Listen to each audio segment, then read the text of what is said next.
But let's go ahead and throw this clip up. I think it sets the stage well, and then we'll kind of investigate the rest. But so, Gavin, I think you're probably the best person to give the breakdown on Gamergate. But I think we need to give a little refresh to everybody. If you were not on Twitter before 2016, a lot of people didn't pay attention to, internet drama before Bernie Sanders. I feel like Gamergate hit like in the year and a half before Bernie really hit. That was like the apex of it all. So explain that for people and explain how Brianna Wu kind of came to prominence at that time, because that's kind of, the white male gamer issue. Well, that's a good point, that this was kind of the big drama before the Bernie era and before everyone started arguing more about actual politics and policies when it comes to elections and stuff like that. Gamergate was basically a pure culture war in the true sense of the word. There wasn't really any actual policy being debated. It was just kind of like, are feminists annoying as fuck? Yes or no? Should they have a right to talk about why video games are sexist? How Shoe on Head ever got her 1 million subs, this is how. Yeah, exactly. Shoe on Head was definitely one of the YouTubers that got pretty big during this era. But yeah, it basically just came down to like, is feminism a valid concept in America, at least like in a developed country? And should feminist content creators be talking about whether or not video games are sexist and how various forms of misogyny and the patriarchy manifest in pop culture and entertainment, specifically in this case, the video game industry, right?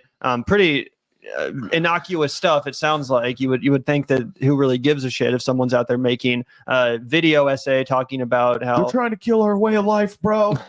They're trying to come for our Tomb Raiders. They're trying to come for our big titty Adventureland. They made Laura Croft's titties flat. That's what the left takes from society. Yeah, but yeah, that was that was Gamergate, and one of the biggest figures of Gamergate was Brianna Wu, alongside people like Anita Sarkeesian. Brianna Wu was really one of the main targets of the Gamergate bros, I guess you could call them. I never really watched Brianna Wu's content. I personally was never all that invested in the whole Gamergate thing myself. Neither of us really played video games at that time. Yeah, I was at that time more interested in like the whole atheist skeptic community, which then kind of did start bleeding into the whole Gamergate and anti-SJW thing. Unfortunately, we've talked about that at length. Yeah, the podcast that got me into the Gamergate adjacent was what was that lady? That lady that her name was like Amy something. She wrote for LA Weekly.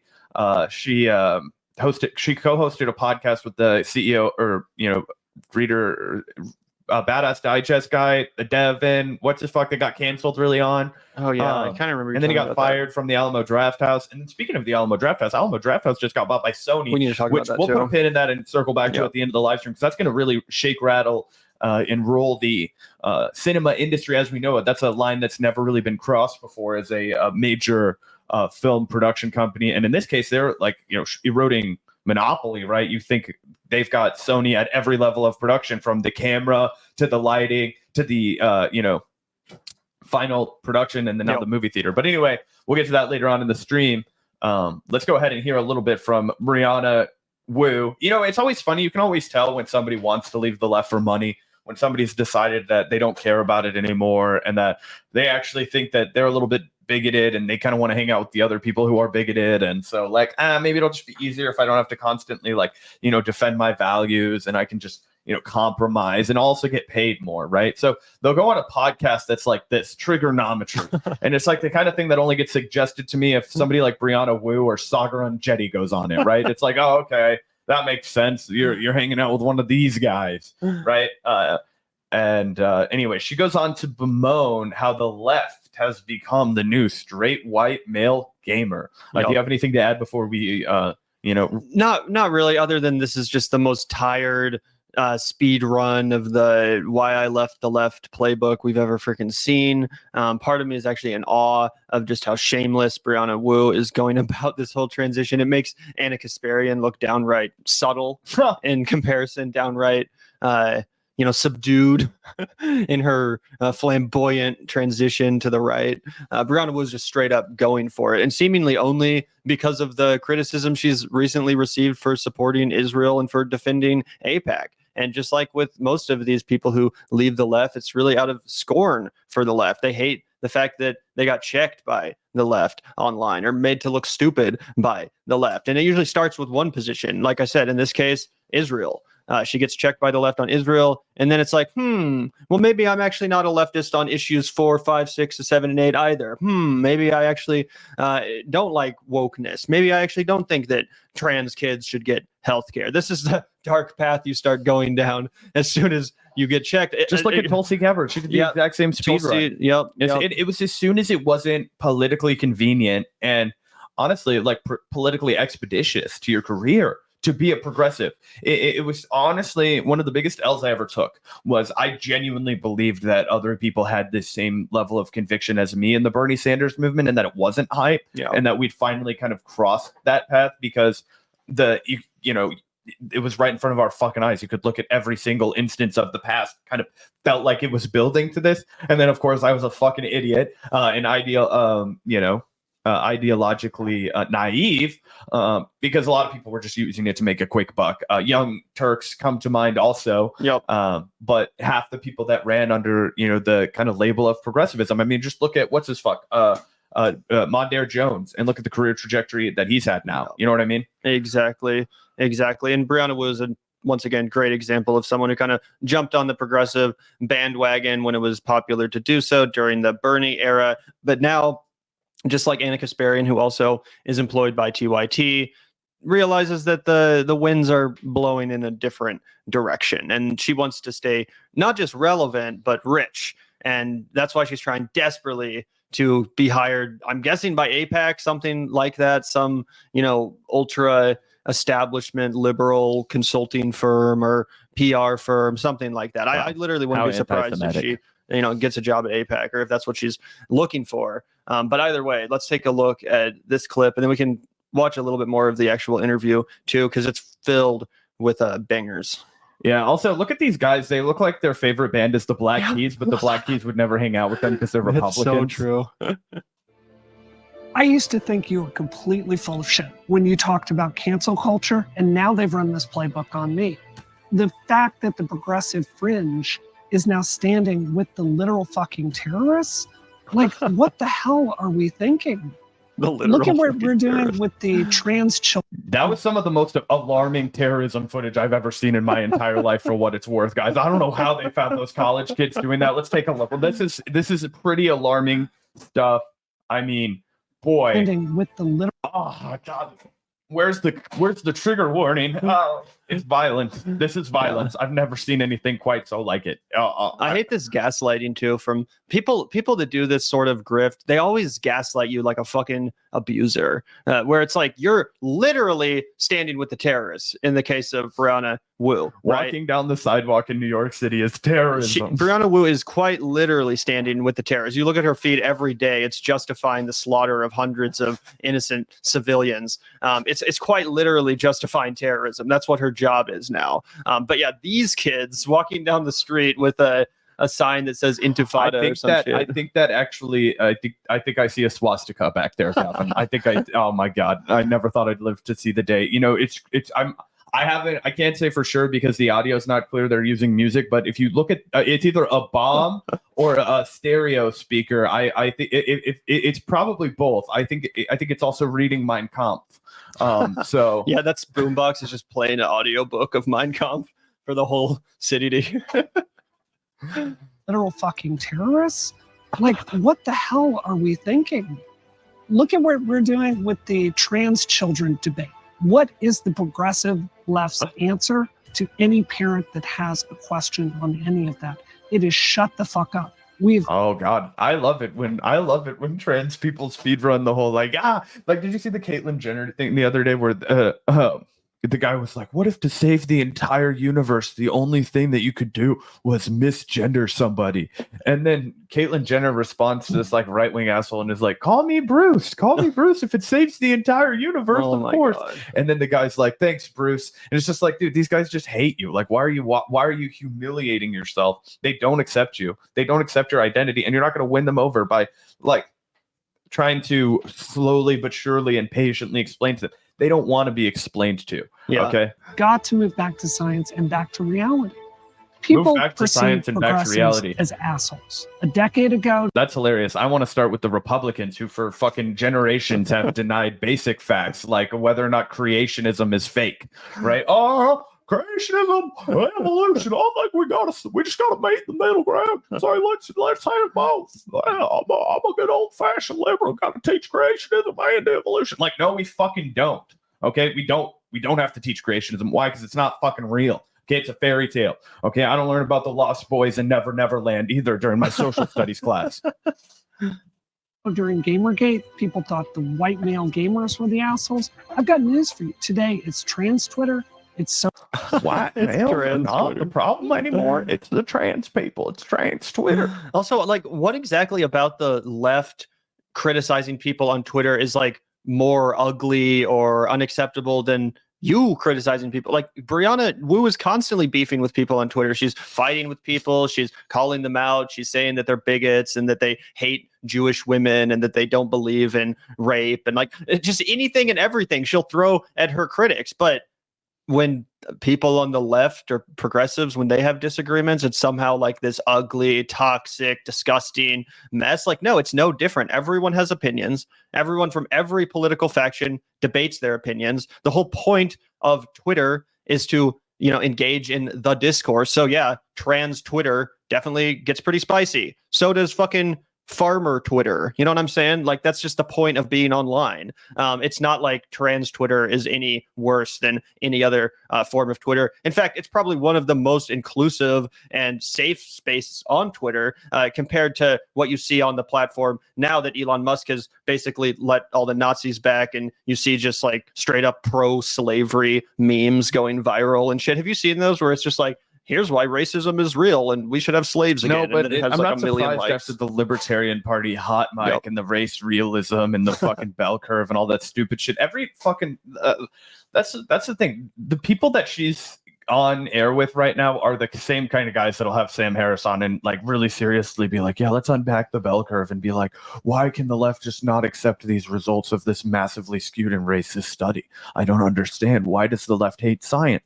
And then Brianna will be there to be like, well, we didn't always used to hate science, but right around the time that it became financially viable for me, then it did become too far gone. Then the left did start to hate science. That's true.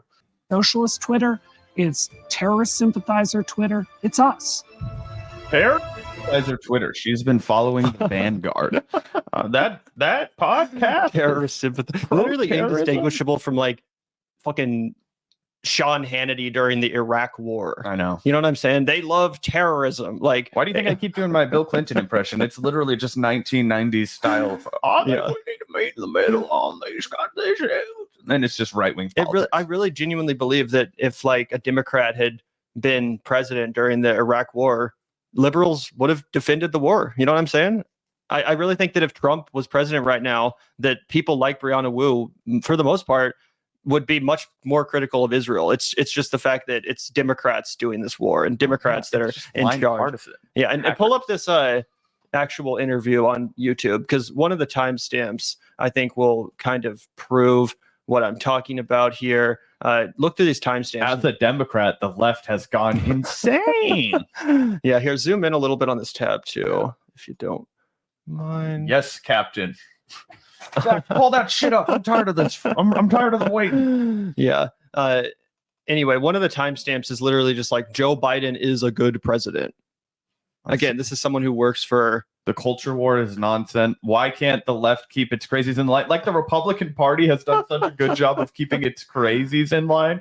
Are you fucking kidding?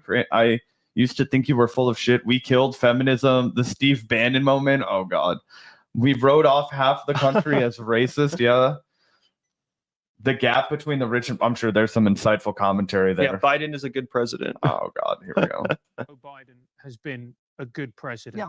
And I know there's going to be a lot of people Sure, in the comments who are going to be, shall we say, politely disagreeing. Sure.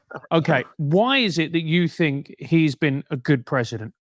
So you talked about the value of institutions. I think at the end of the day, something I really value is our Justice Department working normally. I value our military. having a clear chain of command. You know, I don't know if you remember, but the State Department was changing hands. Rex Tillerson saying he had no faith. You had generals resigning under Trump. You had Trump trying to blow up. This is the most shallow shit-lib take on American foreign policy, and this is the same woman that wants to act like she's an expert when it comes to, I just liked it better when Trump wasn't always firing people, and it seemed like there was a lot less in the press about instability when Joe Biden was president, and he let them convict his son Hunter. He's just gonna commute the sentence. So yeah. I bet Hunter spends like a weekend at some bougie rehab jail, quote unquote. Yeah, he's gonna go play fucking tennis with the Wolf of Wall Street. I don't know. NATO, something I assume you don't agree with. There is a path to normalcy for the United States and liberalism, like lowercase liberalism and democracy. In my estimation, I think Joe Biden stands better for than the competition. Joe Biden barely stands. In fact, he's trying to sit down in chairs that aren't there. Oh, boy. We can kind of pop through a little more of this. Afghanistan, Ukraine, the problem with the border. Oh, God, let's hear what she has to say about the border. So I was going to say the one thing. So I left my country and I came across the big long left and across the pond in it and came here to America. And I want to make sure that we keep up all the brown people, just like American history. Make them proud, eh? Yeah, in it. Chip, chip. Like, fucking dumbass, you're not even from this country. You want to talk about keeping other people out? It fucking blows my mind. Maybe he's about to advocate for an open border. We haven't watched this yet. Yeah, honestly, true. I don't want to put words in his mouth. He's like, what king told me? You want to come and conquer? I'm doing it. Hey, brother, I have a point. I'll go down to the comments. Someone said, wait. Oh, no. Bro looks like Gru with the wig. That's hilarious. It does look alarmingly like a toupee, but I don't think it is. Towards domestic policy. Sure. One of the major criticisms that Republicans and ordinary people are going to have, and please explode any myths, is when it comes to the border. There's a lot of people in this country who are They've literally almost identically matched Donald Trump's border policy, so I don't want to fucking hear this shit. Title 42 kept it for way, way past Inauguration Day. Months and months and months and months and months. And also, he did an illegal border maneuver to close the fucking border and stop asylum seekers from coming in. The same illegal maneuver that Donald Trump attempted to use to institute a Muslim ban. That's crazy. He also tried to put through a bipartisan right-wing as fuck border bill, which the Republicans denied because it's not about the border. It's about always having some way to be hateful, always have some way to otherize, and always keep the eye off the ball of the American people. It's always somebody else's problem. It's always our border. It's somebody else that's coming in. It's not the powers that be. It's not the insanely rich and overpowerful corporate 500 companies that can exploit you and constantly keep you afraid of somebody else taking your job instead of giving you a fair pay, instead of giving you a vacation, instead of giving you a dental and healthcare and vision. 401k pension. Remember when we used to have those in these countries? Yeah. Very upset, ordinary people, very angry. They're looking at things like people coming in undocumented. There's crime that's been spiraling. There's, the fentanyl crisis. And they're thinking to themselves, what the hell is going on with my country? I fully agree with you. I am a Democrat. This is so fucking boring. Once again, it's just like people saying obvious things. Like a lot of people are, really concerned about the border. It's an election year again. That tends to be an issue that really is a hot topic. The people coming over, and some of them are undocumented. It's like there's nothing like intellectually engaging about this conversation at all. It's just like the most entry level kind of political talking points being served up to this lady, and they're acting like everything she says is so insightful because she's just bashing the left, and to them that's like, oh wow, yeah, so brilliant, so wow, so brave, a reasonable Democrat, somebody that agrees with me and slanders their own, it's like, okay, well, no, that's always what the Democrats have done. They've always run to the framework of the Republican Party and then said, I'm just a little bit over here from you. Yeah. I want to be a little bit more polite than you. Okay, well, I definitely hate single moms, but I don't hate them as much as you. Let's give them $1,000. That way they still, can't afford to pay their bills, but we don't have any kids starving on the street, they're just starving in their beds. Let's go back to this interview and listen to the timestamp. I used to think you were full of shit to we killed feminism. I'd love to hear what that's all about. The question I wanted to ask you, I guess, is you mentioned that 6 years ago or 10 years ago, it's one or two questions I want to ask you. People like you would have been criticizing people like us at the time or whatever. That's right. And would have said cancel culture doesn't exist until you personally experience it. And I've heard that from a lot of people who have the switch that you're going through. What was it back then that drove you to behave in that way? I love how she's just allowing herself to be lectured like a little child by these people. Like, oh yeah, I'm gonna you like you've been a bad girl. You know, we're here to tell you like. What was it that led you to make that bad choice, honey? How have you learned and grown and become more sophisticated like us? Do you feel bad? Why have you written? Oh, yes, I get it. Most people, they don't have the foresight that we have, which is to understand the situation before we're directly implicated. Like your pea brain over here couldn't grasp that this was going to be a problem. What led you to being so foolish? Yeah, fucking embarrassing. Thought that people like you had all the power, and I thought that we had no power, and I thought that it was the way to get to a better world. And you know what? We've tried my version of the progressive playbook for 10 years, telling comedians, telling jokes we don't like to shut up. That doesn't work. No. The left has had, like, look at what's happened to feminism. Do you know how guilty I feel about this? We've lost Roe in the United States and access to abortion. Dude, that's because of the what? That is because of the dude you are cheerleading for. What is this? Is the cognitive dissonance and insane brain rot. Bernie Sanders is why we don't have Roe anymore. Gamergate is why we lost Roe v. Wade. Yeah, and ironically, Bernie probably would have been president, and those Supreme Court justices never would have been selected in the first place if the DNC didn't completely, fuck over Bernie behind the scenes and make it impossible for him to win the Democratic nomination in 2016. If that had happened, I don't think the Supreme Court would be as fucked. But to blame that on the left, that's the establishment's fault. Oh, literally, yeah. Ruth Bader Ginsburg could have fucking retired. Exactly. Literally. Feminism should be a very strong public force right now. And it's not. It's never been weaker.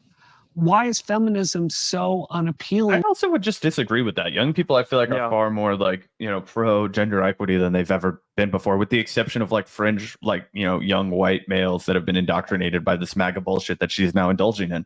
Yeah. And if anything, like the abortion issue kind of decided the 2022 midterms. Like it really did motivate people to go out to vote. It's still the reason why I think we can't quite say that Joe Biden will lose. I really do think people care that much about abortion rights. So I'm not going to sit here and say we live in a feminist utopia. Obviously, we have a lot of work to do as a country. But I don't think it's fair to say that like feminism is dead and that it's been killed off or something crazy like that. It seems like you're just abandoning progressivism. So you're like, yeah, feminism is dead because I declare it to be dead. I'm like, no, you're just grifting. Rock's dead, bro. Yeah. Rock and roll. It's over, mom. To so many people. It's because rather than talking about real policy that will affect people's lives, like daycare for children or working wages. Okay, this is literally our argument. We have been making this argument for years now. It was the entire precipice of the Bernie Sanders argument. In fact, it was a divergence away from the gamergating that Brianna Wu was doing, right? It was a movement on from the like woke scolding and the college campus debates, right? The culture war. Yeah, and it was a movement towards talking about all of those explicit Medicare things. for all, yeah, and they explicitly opposed that with fighting tooth and nail. And now you are joining the people who were the primary antagonists for that, and also people who I'm sorry to say, hate your fucking guts and will talk about you and slander you when you leave the room. Okay, somebody got banned. Uh-oh. Or reproductive health care or access to a gynecologist. We've defined it to these boutique like. That literally has not happened. That's bourgeois liberalism. That is not leftism. It's never been. It just shows how unsophisticated Brianna Wu's political politics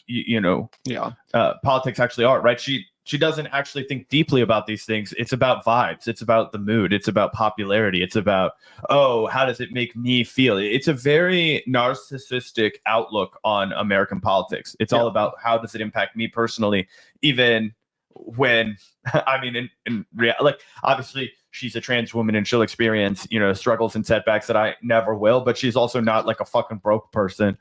She's rich as hell. She's always posting her stupid Maseratis and Ferraris and stuff. Yeah, exactly. So it's just like, okay, bro, like you're not struggling like that, like the rest of us. No, yeah, it's completely ridiculous. Also, like she's not providing any specifics about the left or like the progressive movement and actually how it's devolved into this toxic cancel culture or whatever she's going for here. It seems like she's kind of vaguely saying that like the trans activist community is become overly concerned with the trans activist issues. That seems to be her criticism. She brought up like trying to cancel Dave Chappelle or something, but obviously, if you find a specific community of people who are hyper-focused on a specific kind of activism, it's like, yeah, that's kind of what they're going to be obsessed about. You could say the same thing about like cannabis activists. They're probably pretty singularly focused on like legalizing weed. They're probably not going to be talking about like social security or like going to the gynecologist or whatever the fuck she was saying.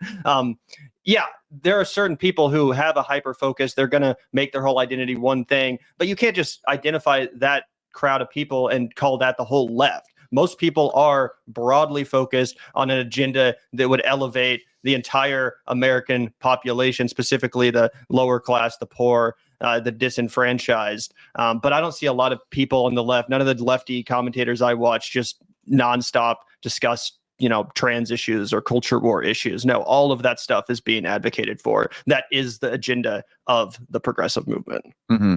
Luxury, nonsense, culture war stuff.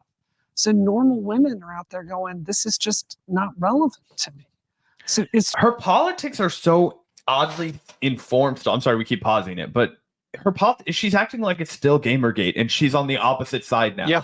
She's acting like we didn't just experience a decade of American politics of movement building, and that she's also not, as we live and breathe, supporting the starvation campaign against children, the bombing and extermination and ethnic cleansing of the fucking people of Palestine.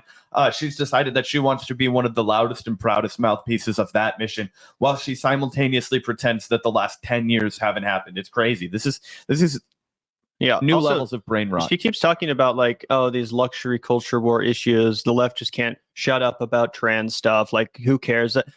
I feel like the people who are actually obsessed with the trans stuff are like the TERFs, the people like J.K. Rowling. They're the ones that can't shut the fuck up about trans people. Trans people then have to respond and defend their own fucking rights to exist and to receive healthcare. But yeah, that's kind of just like a defensive response. Like, hey, one of the most powerful people with a high profile and $1 billion is out here spreading misinformation and bigotry about our community. We should probably correct the record. You know what I'm saying? Like, they don't really have a choice. It's kind of like the same people who try and do the whole like, oh, you guys try to make everything about racism. That's like, no, dude, it's just white supremacy super integrated in our capitalist for-profit system. We have a tiered justice system. We have a hierarchical class system that's 100% impacted by race. People haven't been able to build generational wealth because of tactics that were used to specifically steal from the African American and Black communities in America. That's a real fucking story, right? I was actually watching,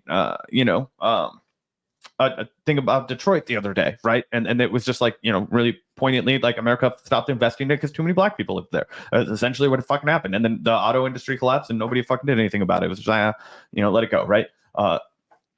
So that's a huge story of America. So you can't talk about future. You can't talk about, the economic situation in America without also having that all feed into your brain. It's not making it about, like, it is. That's the world that we live in. When we got here and the deck was dealt, this is the cards that came with it. And we can do our best to make it better from here. But you can't just make up your own fucking hand. Like, you don't get to rewrite the history books and pretend that something else happened. Oh, all it is just about X, Y, and Z. No. What it is it's a constant reaffirmation of this is the truth. This is what justice is. And here is how we clearly pursue that. And if you don't have the fucking wherewithal to comprehend that, then we will move the fuck on without you. Like, because we're on a mission here. And it's the same whether it's a race issue, if it's a gender issue, if it's about fucking access to any kind of healthcare, regardless of what that may be. You know what I'm saying? It's like pretty clear. But she's so intentionally obtuse that she's making it seem like this is a weird thing. Yeah, totally. Shout out to you, Sabrina. Thanks so much for the 99-cent super sticker. Really appreciate that. Yeah, absolutely. And let's go ahead and hear a little more of this fucking agonizing interview. It's just it's And the other it's a thing failure. feminism Yeah. did as well is feminism is such a broad church. Sure. It's a hard word to use accurately, but once you start trying to convince at least some women that they're supposed to hate men, you're gonna lose the audience very quickly because women generally This is don't like a hate men. That's right. AI-generated parody of a right-wing podcast. What are they going to talk next about? Anti-white racism and how Probably. the left is really turning off all the white people, and white people do make up the majority of this country, so we should probably pander to them constantly and make sure that we don't hurt their feelings, or else they're going to vote Republican and turn into fascist. Don't piss off the most privileged, demographics alive in the country. Make sure to use the kid gloves. What is this shit? Oh my god, it's so fucking embarrassing for her to be on this podcast right now. Like I don't understand. You pointed out she has money. She has money. So it's like, what are you doing this for, lady? Retire. Yep. Because she's probably integrated into the belief systems and perspectives of all the other rich people she spends so much time with. You know what I'm saying? After being in that world and existing in that culture, yeah, some of it's going to rub off on you. Yeah, I guess so. I guess it does probably come down to a little bit of a legitimate belief system, like just adopting Elon Musk's politics or something. Like I remember reading an interview with that one playwright guy, David Mamet, the playwright who started out super anti-capitalist and then became a conservative later. Mhm. And they asked him, why he became a conservative later. And he was pretty honest. He was like, when I started out as an anti-capitalist playwright, I had no fucking money and I was pissed off. And then now I'm rich. And my perspective has changed. And I think that that's oftentimes the case. People don't care to remain principled in their belief system because they never actually believed anything anyway. It was always just a reaction to their surroundings, it's not and a their hatred of circumstances. capitalism. It's a hatred of being poor. Yeah, exactly. They don't care about other people being poor. They just don't want to be poor. They don't care about other people not having access to trans healthcare. They just want access to healthcare. It's just the self-centered sort of narcissistic political ideology that's really just a reaction to your circumstances and surroundings. Yeah, that just calls to mind the Eugene Debs quotes, where he's hold on, let me find it. What the fuck? I hate my life.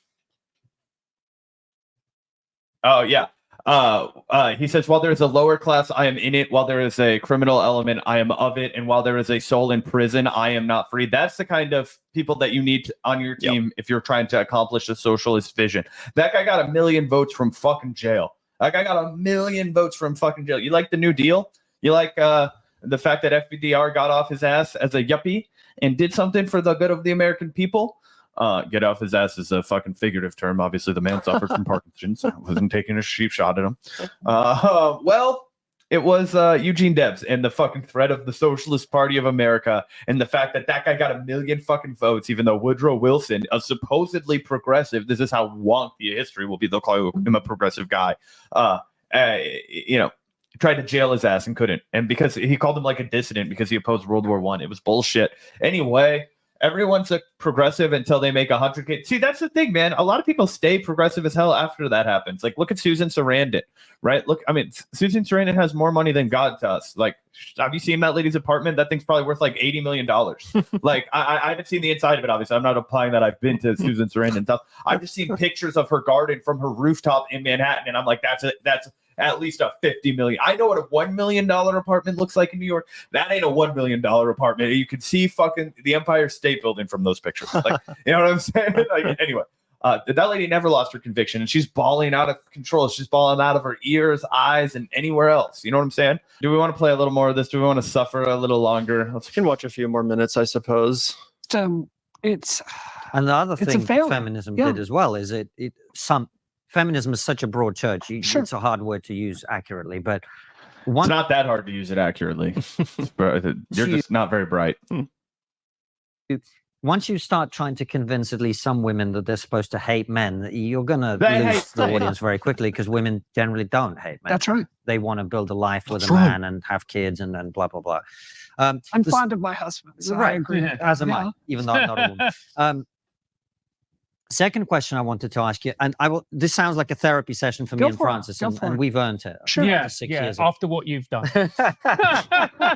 See, this is what's so funny. She just bowing at their feet, kissing their fucking toes, like letting them kick her while she's down there. Like, oh, it's embarrassing. This is some real public humiliation. Yeah, she didn't push back at all to them saying the thing about like, yeah, it's gonna piss people off if you start telling women to hate men. Feminism or what. Like, is when you hate who men. the fuck yeah, is bro. doing that? Like, most people when they talk about feminism, they're just talking about equality. They're talking about like women having the same rights and opportunities as men, women not having to fear sexual violence at the hands of men or domestic abuse at the hands of men. Like, that's what they're talking about. That's not, and most people when they talk about feminism, call it equality. Well, because the word is feminism and it's not that hard to remember. Yeah, and because like it is imbalanced in the direction of men, so we need feminism. That's why we don't need fucking meninism or whatever, obviously. But yeah, it's like they're talking about feminism as if it's like the most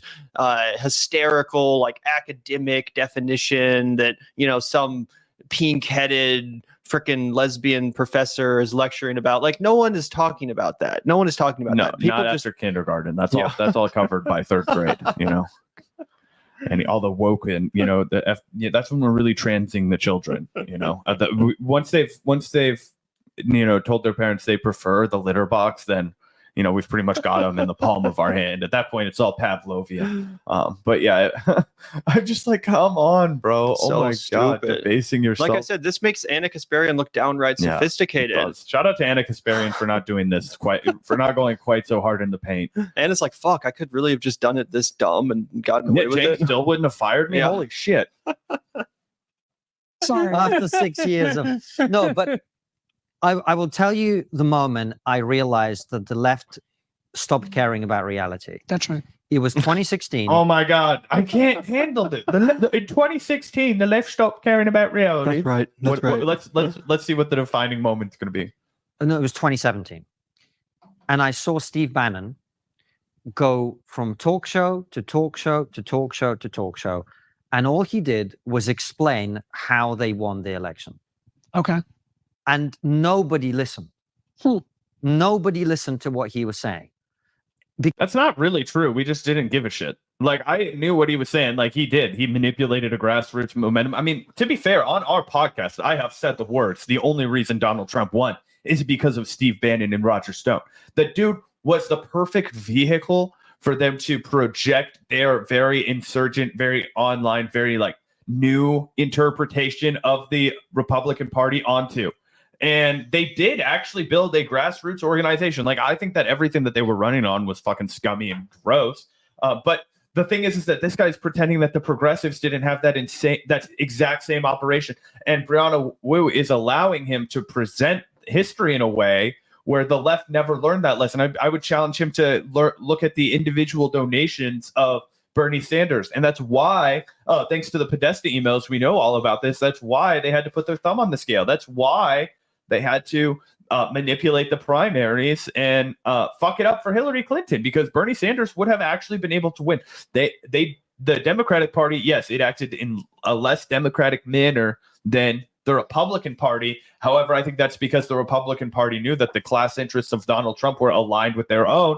And what the real threat to all of our government power was a person who was going to be a class traitor a la Bernie Sanders, somebody who was legitimate when they said they wanted to redistribute the wealth. So crazy to be like, oh, Steve Bannon, Sloppy Steve was the only one, this criminal, who maybe we'll get into later today, that's fucking, grasping at straws at this point, not to go behind bars. I think it'll be hilarious to see that guy in an orange jumpsuit, almost as good as watching Trump himself. Welcome to the third world.